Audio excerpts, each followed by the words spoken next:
বিশ্বকাপের ফাইনালে স্পেনের কাছে আর্জেন্টিনার হারের পর থেকেই লিওনেল মেসির আন্তর্জাতিক ভবিষ্যৎ নিয়ে আলোচনা শুরু হয়।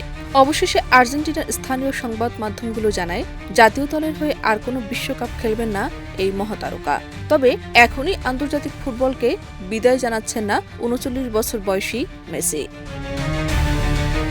প্রতিবেদনে বলা হয়েছে, আর্জেন্টিনা দলের নতুন প্রজন্মের খেলোয়াড়দের সঙ্গে মসৃণ পালাবদল নিশ্চিত করতেই আরও কয়েক মাস জাতীয় দলের হয়ে খেলবেন তিনি।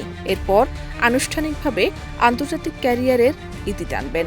অর্থাৎ ভবিষ্যতে আর্জেন্টিনার জার্সিতে তাকে দেখা গেলেও সেটি হবে বিদায়ের প্রস্তুতির অংশ, নতুন কোনো বিশ্বকাপ পরিকল্পনার জন্য নয়।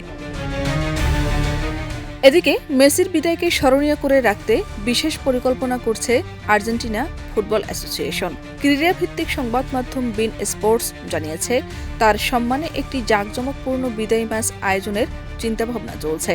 সামাজিক যোগাযোগ মাধ্যমে সাধারণ ঘোষণার বদলে দেশের সর্বকালের অন্যতম সেরা ফুটবলারকে রাজকীয়ভাবে বিদায় জানাতেই এই উদ্যোগ নেওয়া হচ্ছে। ২০২৬ বিশ্বকাপেও বয়সকে হার মানিয়ে দুর্দান্ত পারফর্ম করেন মেসি। পুরো টুর্নামেন্টে ৮টি গোল ও ৪টি অ্যাসিস্ট করে দ্বিতীয় সর্বোচ্চ গোলদাতা হন তিনি এবং দলকে টানা দ্বিতীয়বারের মতো বিশ্বকাপের ফাইনালে তুলতে গুরুত্বপূর্ণ ভূমিকা রাখেন। যদিও ফাইনালে স্পেনের কাছে হারের পর নিজের ভবিষ্যৎ নিয়ে কোনো মন্তব্য করেননি তিনি।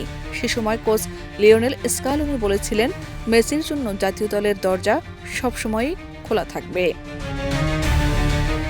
আন্তর্জাতিক ক্যারিয়ারে মেসি আর্জেন্টিনাকে ২০২১ সালের কোপা আমেরিকা, ২০২২ সালের ফিনালিসিমা, ২০২২ বিশ্বকাপ ও ২০২৪ সালের কোপা আমেরিকার শিরোপা জিতিয়েছেন। তার নেতৃত্বেই আর্জেন্টিনা আধুনিক ফুটবলের অন্যতম সফল সময় পার করেছে। এখন সেই গৌরবময় অধ্যায়ের আনুষ্ঠানিক সমাপ্তির অপেক্ষায় ফুটবল। শাহনাজ পারভীন, দেশ রূপান্তর।